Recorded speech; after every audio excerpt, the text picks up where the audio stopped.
back. It is Bones, and let's go ahead and do a topic video.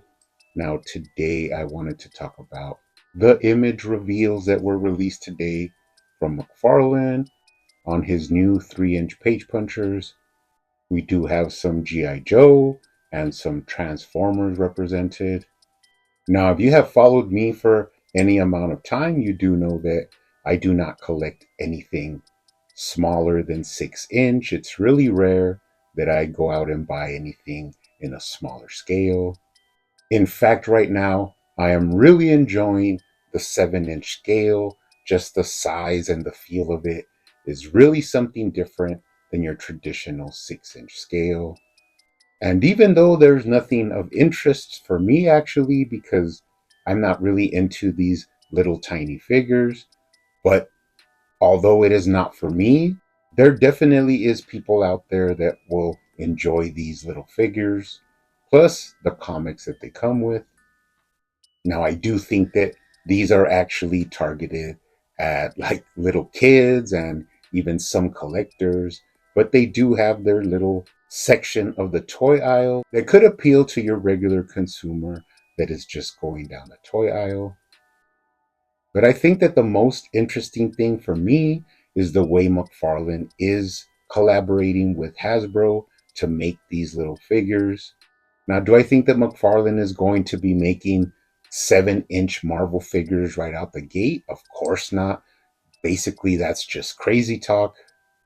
The real story is that this is McFarlane just sticking his toe right in the door and making a working relationship with Hasbro, whatever that may lead to in the future. Now, of course, the best part of this reveal was, of course, the comment section. Of course, you'll find all kinds of weirdos and sickos in there, even me. But interestingly enough, you do have some people in there that are actually hyped for these. So that's rather interesting.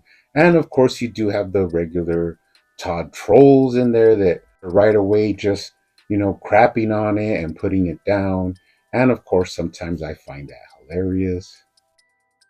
But what they do try to do is actually like play it down. And they say that Hasbro doesn't actually own the rights to Marvel characters, so there's no danger there. But we all do know that Disney is actually the ones that hold the Marvel license. And of course, as I've said before, if McFarlane had any sort of working relationship with Disney, then that would be something for the Legends freaks to be worried about.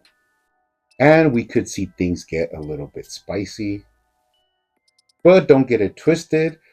I do know that just even this being a thing does make the Hasbro people and the Legends people a little bit nervous. And it also makes the real legitimate McFarlane haters just sweat a little bit. But as for me, this whole thing is not a big deal. I just see it as a little positive gain for McFarlane. It just adds to one of the many lines that McFarlane is actually running right now. Of course, one of my favorites being the superpowers line. Now, this is kind of funny because I don't actually collect that line. I actually just own one figure, and that is the Batman Who Laughs, and that was pretty much just for a goof. I still have him in package. But seeing that line and everything that's coming out with it, the vehicles, all the characters, kind of makes me wish that I was into 5-inch figures, but sadly I am not. Now, this is actually a line that is really killing it right now. You have all the different characters that they've come out with, plus you have some awesome vehicles. Now, I do want to get my hands on that Brainiac skull ship. That is something that I will probably be displaying here on my desk. They did come out with an alternate version, even like a purple colored version with an alternate Brainiac. And this just shows you how far McFarlane is reaching into that superpowers lineup. And he's definitely not afraid to get really obscure. And in the end, this is all great for McFarlane's toy company as a whole. and that is really what interests me. Now, these smaller lines and figures, and even the vehicles, actually attract a different collector, and that would be little kids and regular average consumers that are going down the toy aisle. And you even bring in some of the older retro collectors that actually really love this Superpowers line. I was actually very surprised to see a lot of channels really hyped to get these newer vehicles and figures from McFarlane. So I'm actually really happy how well the Superpowers line is being received. So it's always going to be a win win for me, regardless of what line it happens to be. We do know that McFarlane has tons of IPs right now running under the flagship of McFarlane Toys. Directly with DC, you do have Batman 66, you have the DC Direct line, the Superpowers, and even the actual little Page Punchers 3-inch figures.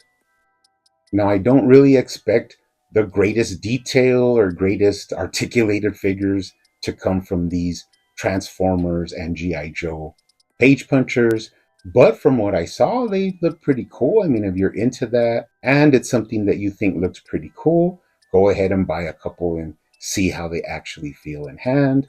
But I still maintain my stance that these are aimed more for little kids and families, and of course, your older, more nostalgic collectors. And this actually includes all of the IP lines that McFarlane is doing, from his very own Spawn line to the Warhammer line. I would even say the Dune line. All of that as a whole actually benefits the McFarlane toy company, and I hope that they all do great. And you can ask yourself, well, Bones, if you don't collect any of these lines, you're not interested in them. What is, the benefit to you?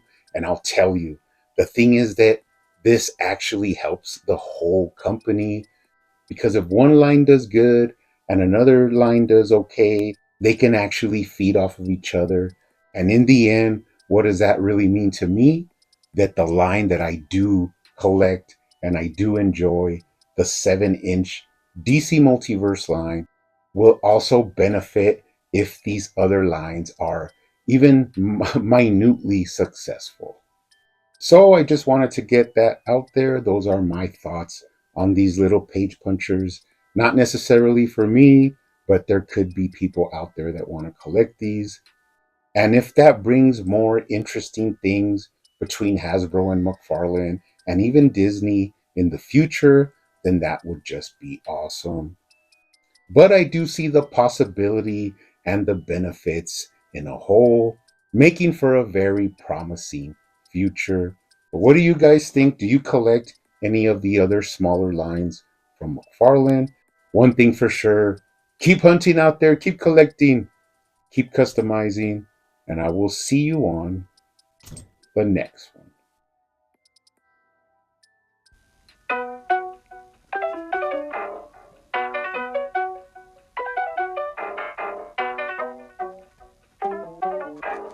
They used to call me Crazy Joe, but now they can call me Batman.